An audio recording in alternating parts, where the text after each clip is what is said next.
Namaste ji, welcome to Educons and we are back with another session over quadratic equation।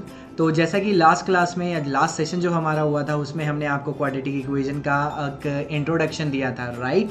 तो मैंने एक और चीज़ बोली थी कि क्यों ना पहले हम पूरे चैप्टर को हम थ्योरेटिकली कवर कर देते हैं, मतलब जितने भी उसमें थ्योरेटिकल पार्ट हैं उसको हम कवर कर देते हैं और उसके बाद हम स्टार्ट करेंगे क्या हमारे क्वेश्चंस या फिर एनसीईआरटी एक्सरसाइज, राइट। तो उसी से रिलेटेड ये नेक्स्ट टॉपिक है और नेक्स्ट टॉपिक में हमने नाम दिया है इसको quadratic equation number 1। Because first वाला इंट्रोडक्शन तो let it be consider it as a natural one, that is a introduction part, right. तो आज का हम सेशन स्टार्ट करते हैं with the methods of solving quadratic equation, right. तो quadratic equation के जो मेथड्स हैं उसको सॉल्व करने के लिए जो मेथड्स का अप्लाई किया जाता है उसको देख लेते हैं। तो उसमें सबसे पहला जो मेथड आता है वो है हमारे पास फैक्टराइजेशन मेथड, राइट। बड़ा सिंपल मेथड है, बचपन से पढ़ते आए हैं, ऑल्दो इतना भी बचपन नहीं बोलूँगा, राइट। 8th क्लास में पढ़ा है, 9th में पढ़ा है and here goes in the 10th one. Factorisation method simple method, but sometimes इसमें एक चीज़ है जहाँ पर हम थोड़ा सा क्या हो जाते हैं, डिलेमा में पड़ जाते हैं कि क्वेश्चन में किया जाए, which is this part, that is what, theory part, right. And इसी के ऊपर से आपको क्या निकल के आता है, समटाइम्स एक MCQ क्वेश्चन आ जाता है, ओके।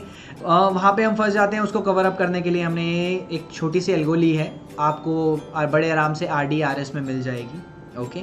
तो स्टार्ट करते हैं फैक्टराइजेशन मेथड का फर्स्ट स्टेप। सॉल्यूशन कैसे निकाले जाते हैं किसी क्वाड्रेटिक इक्वेशन के बाय व्हाट, फैक्टराइजेशन मेथड। ऐसे ही 3 मेथड है हमारे पास जिनमें फैक्टराइजेशन मेथड पहला मेथड है हमें रूट्स निकालने के लिए या जीरोस निकालने के लिए, जैसा कि लास्ट क्लास में डिस्कस किया गया था कि क्वाड्रेटिक इक्वेशन के रूट्स निकाले जाते हैं, जीरोस निकाले जाते हैं, ओके। चलिए तो स्टेप नंबर 1 देख लेते हैं। स्टेप नंबर 1 पहले इंग्लिश में पढ़ूंगा, उसके बाद आपको हिंदी ट्रांसलेट करके या नॉर्मल जनरल फॉर्म में इसका आंसर समझाने की कोशिश करूंगा, राइट। चलिए तो factorise the constant term of the quadratic equation. तो बेसिकली सबसे पहले आपको क्या करना होता है, फैक्टराइज करना होता है कांस्टेंट टर्म को।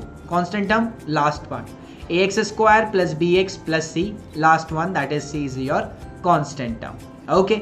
स्टेप नंबर 2 क्या बोलता है, express the coefficient of the middle term as the sum or the difference of the factors obtained in step number 1। so basically आपने जो factors या constant term के जो factors बनाए हैं, right, उन्हीं के जो middle term है उसके भी हमें क्या करना है, coefficient जो है middle term का, that is लिख देता हूँ मैं यहाँ पे, which is ax² + bx + c। यहाँ पर जो ये b है इसको आपको क्या करना है, इस middle term को split करना है as a sum और what, difference। इसमें आपको इसको कन्वर्ट करना है, ओके, जो कि आपने स्टेप नंबर 1 में अप्रोच किया है, ओके।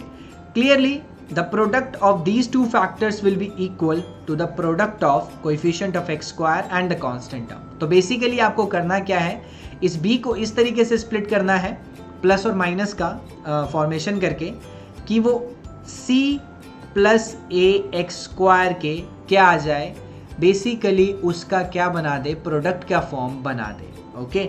मतलब क्या हुआ, कंफ्यूज होने की ज़रूरत नहीं है, इट्स वेरी सिंपल कि जी ऐसा है a × c करने पे जो वैल्यू आए वही b को स्प्लिट करने पे आ जाए, ओके। हाँ, बस थोड़ा सा वर्डिंग को समझाने की कोशिश है, ओके। स्टेप नंबर 3 के ऊपर चलते हैं। स्टेप नंबर 3 बेसिकली बोलता है split the middle terms in 2 parts obtained in step number 2। तो बेसिकली जो ये आपको b को आपने जो दो पार्ट में स्प्लिट किया है इसको आपको क्या करना है, स्प्लिट कर चुके हैं। अब आगे चलते हैं, factorise the quadratic equation obtained in step number 3 by grouping method. तो बेसिकली अब आपको क्या करना है, फैक्टराइज करना है, 2 पेयर बना लेने हैं अलग अलग, okay, according to the formation और according to the values by grouping method. बस जस्ट आपको ग्रुपिंग करना है, ओके। ये तो हुए कुछ स्टेप्स या वर्ड्स जो कि हमने कभी सुने नहीं है, बट ये एल्गो बहुत इंपॉर्टेंट हो जाती है बिकॉज समटाइम्स आपसे डायरेक्ट MCQ क्वेश्चन आ जाता है दैट कि ऐसा है कि express the coefficient of middle term as the sum और the difference of factors obtained in what, in quadratic equation, okay.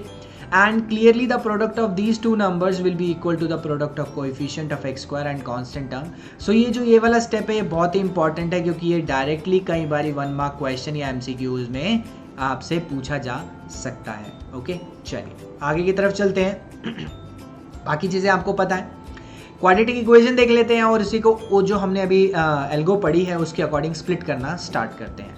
So here is the question, x² plus minus 3x minus 10 is equal to 0। आपको एक quadratic equation दी है, इसको आपको क्या करना है, values निकालनी है। x की 2 वैल्यूज निकलेंगे because it is a quadratic equation. Okay, चलिए स्टार्ट करते हैं। तो सबसे पहले आपको पता है आपको करना क्या है, मैं एक पहले जनरल लिख देता हूँ, x square minus 3x minus 10 is equals to 0। So basically आपको क्या करना है, 10 इंटू 1 विच इज आपकी कांस्टेंट टर्म प्लस में एक्स स्क्वायर का कोएफिशिएंट मल्टीप्लाई करने पे क्या आता है, 10 आता है। ओके, और इसमें साथ में हम एक्स स्क्वायर भी लिख देते हैं, it will become 10x square. Okay, now ये है आपका मिडल टर्म। अब इसको आपको स्प्लिट करना है इस तरीके से कि जी ऐसा है कि माइनस प्लस करने पे क्या आ जाए, मेरा वापस से 3 बन जाए वो, और अगर मैं उन दो टर्म्स को, जो भी टर्म्स आती हैं उनको अगर मल्टीप्लाई करूं तो वो क्या मेरे को दे दे, 10x स्क्वायर। तो ऐसी कौन सी दो टर्म है जिनको मल्टीप्लाई करने पे मेरा 10 आ जाए और प्लस और माइनस करने पे माइनस 3x आ जाए, तो वो दो टर्म्स है माइनस 5x प्लस 2x। तो आप देख रहे हैं यहाँ पे मैंने प्लस का इस्तेमाल किया है, सम किया है, माइनस 5x में से 2x को माइनस करूंगा तो I will again get minus 3x, right.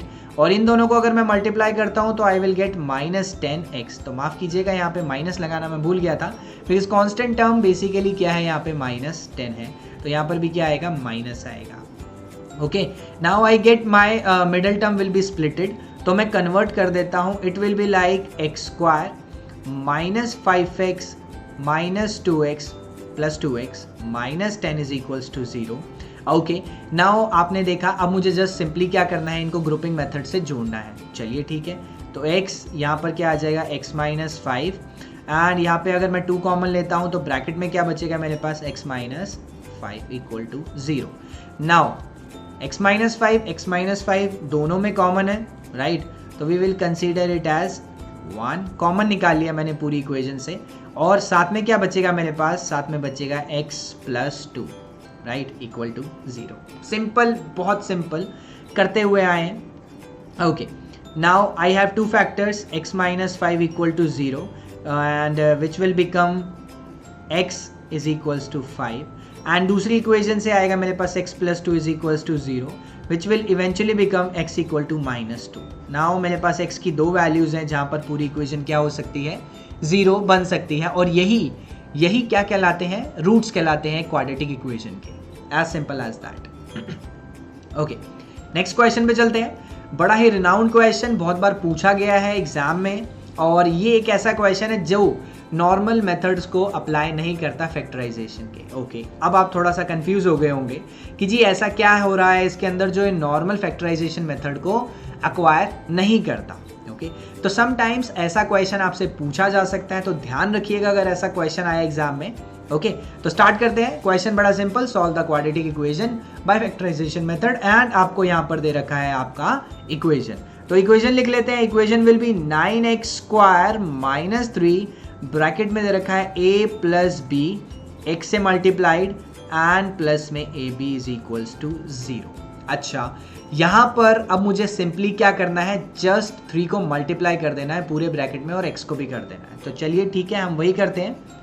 The equation will become 9x square, this will 3a and x भी इधर ले आते हैं, एंड ब्रैकेट ओपन हो रहा है तो it will be like 3bx, माफ़ कीजिएगा यहाँ पे क्या आएगा, माइनस आएगा, एंड ये हो जाएगा आपका a plus b is equals to 0, right. तो बड़ा simple, 9x square minus 3ax minus 3bx plus में ab इक्वल टू 0। अब आप अगर इस क्वेश्चन को ध्यान से देखें तो यहाँ पर स्प्लिटिंग पहले ही हो रखी है, आपको करने की ज़रूरत नहीं है।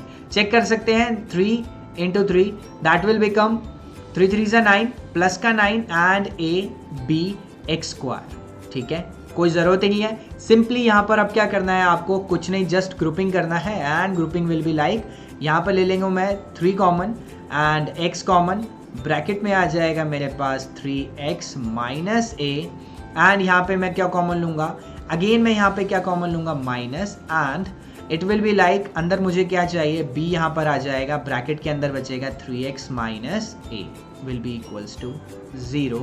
आगे चलते हैं, आगे ये और ये कॉमन है तो कॉमन ले लेते हैं, it will be like 3x minus a, एक ब्रैकेट में, और दूसरे ब्रैकेट में आ जाएगा 3x minus b is equals to 0। Okay, now 3x minus a equal to 0, it will become x is equals to a by 3 and next method में अगर मैं चेक करूं तो 3x minus b is equals to 0 which will become x is equals to b by 3.